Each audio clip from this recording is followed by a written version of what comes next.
Bike taxi ಮೊದಲನೇದಾಗಿ ಸುರಕ್ಷತೆ ಇಲ್ಲ. ನಮ್ಮ ಕಷ್ಟನ ಯಾರು ಅರ್ಥ ಮಾಡ್ಕೊಂತ ಇಲ್ಲ ಗೌರ್ಮೆಂಟ್ ಅವರು. ನಾವು ಯಾರಿಗೂ ತೊಂದರೆ ಕೊಡಕ್ ಹೋಗೋದಿಲ್ಲ. ಅವ್ರು ಪಾಡ್ದು ಹೋಗುದು, ನಮ್ಮ ಪಾಡ್ದು ನಮ್ಗೆ.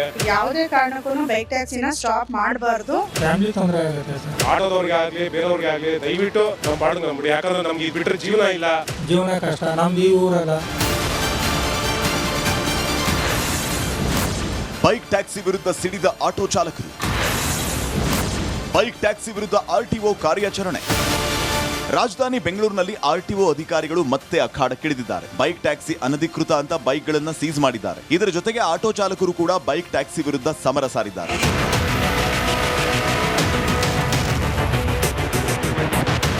ಆಗಸ್ಟ್ 5ರಂದು ಬೆಂಗಳೂರಿನ 11 ಆರ್ಟಿಒ ವ್ಯಾಪ್ತಿಯಲ್ಲಿ ಕಾರ್ಯಾಚರಣೆ ನಡೆಸಿ ಬರೋಬ್ಬರಿ 350 ಬೈಕ್ ಟ್ಯಾಕ್ಸಿಗಳನ್ನ ಜಪ್ತಿ ಮಾಡಲಾಗಿದೆ. ಆನ್ಲೈನ್ ಆಪ್ ಅಲ್ಲಿ ಹೆಚ್ಚು ಹಣ ಕೊಡುವ ಆಮಿಷ ತೋರಿಸಿ ಬೈಕ್ ಟ್ಯಾಕ್ಸಿ ಮಾಡಿದ್ದಾರೆ. ಇದು ಅನಧಿಕೃತ ಅಂತ ಆರೋಪಿ ಬೈಕ್ಗಳನ್ನ ಆರ್ಟಿಒ ಅಧಿಕಾರಿಗಳು ಸೀಸ್ ಮಾಡಿದ್ದಾರೆ.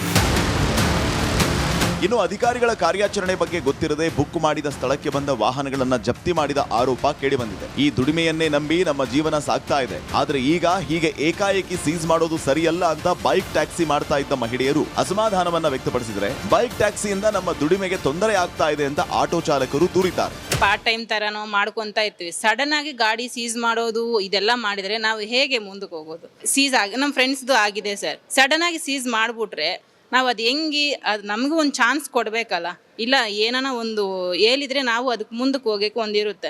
ಇಲ್ಲಿಗೆ ಬಂದರೆ ಇವರು ಒಂಥರ ಹೇಳ್ತಾರೆ, ಇಲ್ಲಿಂದ ಬೇರೆ ಕಡೆ ಹೋಗಬೇಕು. ಪ್ರತಿದಿನ ನಾವು ಈ ಮುಂಚೆ ಬೈಕ್ ಟ್ಯಾಕ್ಸಿ ಬರೋದಕ್ಕೂ ಮುಂಚೆ ನಮ್ದೊಂದು ಕಮಿಟ್ಮೆಂಟ್ ಇರ್ತಾ ಇತ್ತು. ಪ್ರತಿ ತಿಂಗಳು ನಾವು ಪ್ರತಿದಿನ 2,000 ರೂಪಾಯಿ ಆದರೂ ಮನೆಗೆ ತೊಗೊಂಡು ಹೋಗ್ತೀವಿ ಅಂತ ಹೇಳಿ ನಾವೊಂದು ಕಮಿಟ್ಮೆಂಟನ್ನು ಮಾಡ್ಕೊಂಡಿರ್ತಾ ಇದ್ವಿ. ಪ್ರತಿ ತಿಂಗಳು ಮಿನಿಮಮ್ 1,500 ಇಂದ 2,000 ತೊಗೊಂಡು ಹೋಗ್ತೀವಿ. ನಮ್ದು ಆಟೋ ಬಾಡಿಗೆ ಇರ್ಬೋದು, ಪ್ರತಿದಿನದ ಪೆಟ್ರೋಲ್ ಖರ್ಚು ಇರ್ಬೋದು, ಈ ಥರದನ್ನು. ಆದರೆ ಇತ್ತೀಚೆಗೆ ಬೈಕ್ ಟ್ಯಾಕ್ಸಿ ಬಂದ ನಂತರ ದಿನಗಳಲ್ಲಿ ನಾವು 1,000 ಸಹ ದುಡಿತಾ ಇಲ್ಲ. ಅತಿ ಹೆಚ್ಚು ಹಾರ್ಟ್ ಅಟ್ಯಾಕ್ ಆಗ್ತಾ ಇರೋದು ಈ ಫೈನಾನ್ಷಿಯಲಿ ಸಮಸ್ಯೆಗಳಿಂದಲೇ ಅತಿ ಹೆಚ್ಚು ಒತ್ತಡಕ್ಕೆ ಒಳಗಾಗಿ ಚಾಲಕರು ಹಾರ್ಟ್ ಅಟ್ಯಾಕ್ ಆಗ್ತಾ ಇರೋವಂಥದ್ದು. ಮಾನಸಿಕ ಒತ್ತಡ ಹೇಗಾಗ್ತಾ ಇದೆ ಅಂದರೆ, ನಮ್ಮ ಮಕ್ಕಳು ಫೀಸ್ ಕಟ್ಟಕ್ಕಾಗ್ತಾ ಇಲ್ಲ, ಮನೆ ಬಾಡಿಗೆಗಳನ್ನು ಕಟ್ಟಕ್ಕಾಗ್ತಾ ಇಲ್ಲ. ಬೈಕ್ ಟ್ಯಾಕ್ಸಿ ಪರ ವಿರೋಧದ ಆಚೆಗೆ ಅಸಲಿ ಸತ್ಯ ಏನಿದೆ ಅನ್ನೋದನ್ನ ರಿಪಬ್ಲಿಕ್ ಕನ್ನಡ ಗ್ರೌಂಡ್ ರಿಪೋರ್ಟ್ ಮಾಡಿದೆ. ಈ ವೇಳೆ ಬೈಕ್ ಟ್ಯಾಕ್ಸಿ ಮಾಡ್ತಾ ಇದ್ದ ವ್ಯಕ್ತಿಯೊಬ್ಬ ತನ್ನ ಬೈಕ್ ಟ್ಯಾಕ್ಸಿ ಹಿಂದಿನ ಕಥೆಯನ್ನ ಬಿಚ್ಚಿಟ್ಟಿದ್ದಾರೆ. ಶ್ರೀನಿವಾಸ್ ಸರ್, ನೀವೇನ್ ಕೆಲಸ ಮಾಡೋದು? ಸರ್ ನಾನು ಇದೇ ಕೆಲಸ ಮಾಡ್ತಾ ಇರೋದು. ಇದೇ ಕೆಲಸ ಮಾಡ್ತಾ ಇರೋದು. ಈ ಕೆಲಸ ಮಾಡಿ ಫುಲ್ ಸ್ಟೈಲಿಶ್ ಆಗ್ಬಿಟ್ಟಿದ್ರಲ್ರಿ? ಇಲ್ಲ ಸರ್, ಹಿಂಗೆ ನಾನು ಎಂ.ಕಾಮ್ ಮಾಡಿದ್ದೀನಿ ಸರ್. ಹೌದಾ? ಎಂ.ಕಾಮ್ ಮಾಡಿ B.Ed ಮಾಡಿದೆ. ಗೌರ್ಮೆಂಟ್ ಜಾಬ್ ಹೋಗೋಣ ಅಂತ ಅಲ್ಲಿ ಲಂಚ ಜಾಸ್ತಿ ಕೇಳಿದ್ರು. ಸೊ ಅವ್ರು ಎಷ್ಟು ಕೇಳಿದ್ರು? 6 ಅಂದ್ರೆ 6,000 6 ಲಕ್ಷನ? 6 ಲಕ್ಷ ಸರ್. 6 ಲಕ್ಷ ಕೇಳಿದ್ರು. ಆಗಿದ್ರೆ ಯಾವಾಗ ಸೇರ್ಕೊಂಡ್ಬಿಟ್ಟು ಇಷ್ಟೊತ್ತಿಗೆ 4 ವರ್ಷ ಆಗಿದೆ. 4 ವರ್ಷ ಆಗುತ್ತೆ. ಈಗ ಎಷ್ಟು ವರ್ಷದಿಂದ ಓಡಿಸ್ತಿದ್ದೀರಾ ನೀವು? ನಾನು 4 ವರ್ಷ ಆಯ್ತು. ಬೈಕ್ ಟ್ಯಾಕ್ಸಿಯಿಂದ ಡ್ರಗ್ಸ್ ಸಪ್ಲೈ ಹೆಚ್ಚಾಗ್ತಾ ಇರೋ ಆರೋಪ. ಬೈಕ್ ಟ್ಯಾಕ್ಸಿಯಿಂದ ಡ್ರಗ್ಸ್ ಸಪ್ಲೈ ಹೆಚ್ಚಾಗ್ತಾ ಇದೆ ಅಂತ ಖಾಸಗಿ ಸಾರಿಗೆ ಒಕ್ಕೂಟ ಆರೋಪಿಸಿದೆ. ಒಂದ್ ವೇಳೆ ಕಾಲೇಜು ವಿದ್ಯಾರ್ಥಿಗಳು ಫೀಸ್ ಕಟ್ಟೋದಕ್ಕೆ ಸಾಧ್ಯ ಆಗದೆ ಬೈಕ್ ಟ್ಯಾಕ್ಸಿ ಮಾಡ್ತಾ ಇದ್ರೆ ಅಂತವರ ಕಾಲೇಜು ಶುಲ್ಕವನ್ನ ನಾವೇ ಕೊಡ್ತೀವಿ, ಆದ್ರೆ ಬೈಕ್ ಟ್ಯಾಕ್ಸಿಗೆ ಅವಕಾಶ ಕೊಡಲ್ಲ ಅಂತ ಹೇಳಿದ್ದಾರೆ. ಹೈಯೆಸ್ಟ್ ಡ್ರಗ್ಸ್ ಅನ್ನು ಸಪ್ಲೈ ಮಾಡ್ತಾ ಇರ್ತಕ್ಕಂಥದ್ದು ಬೈಕ್ ಟ್ಯಾಕ್ಸಿ ಚಾಲಕರು. ಅವರಿಗೆ ಅತಿ ದೊಡ್ಡ ಆರ್ಥಿಕ ಸಪೋರ್ಟ್ ಸಿಗ್ತಾ ಇರ್ತಕ್ಕಂಥದ್ದು ಈ ಡ್ರಗ್ಸ್ ವಲಯದಿಂದ. ಇದು ಸರ್ಕಾರ ಎಚ್ಚೆತ್ಕೊಳ್ಬೇಕು, ಸರ್ಕಾರ ಇದು ಮಾಡ್ಕೋಬೇಕು.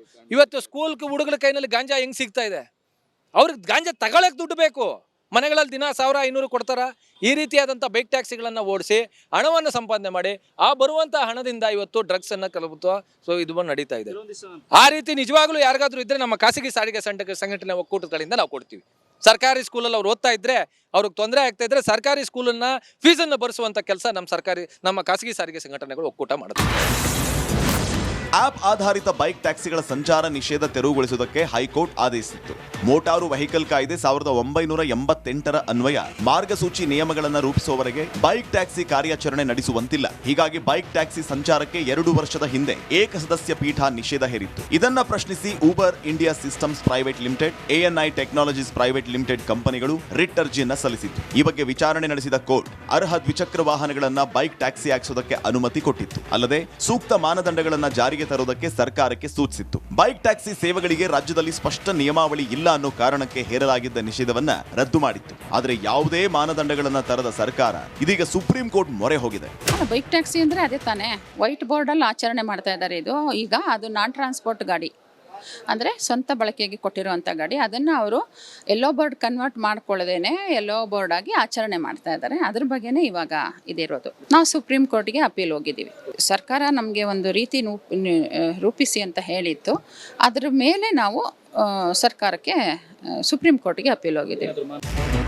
ಬೈಕ್ ಟ್ಯಾಕ್ಸಿಗೆ ಯಾವುದೇ ಕಾರಣಕ್ಕೂ ಅನುಮತಿ ಕೊಡಬಾರದು ಅಂತ ಓಲಾ ಊಬರ್ ಚಾಲಕರು ಮತ್ತು ಮಾಲೀಕರ ಸಂಘದ ಸಂಸ್ಥಾಪಕ ಅಧ್ಯಕ್ಷ ತನ್ವೀರ್ ಪಾಷಾ ಕೂಡ ಅಸಮಾಧಾನವನ್ನ ಹೊರಹಾಕಿದ್ದಾರೆ. ಬೈಕ್ ಟ್ಯಾಕ್ಸಿ ಮೊದಲನೇದಾಗಿ ಸುರಕ್ಷತೆ ಇಲ್ಲ.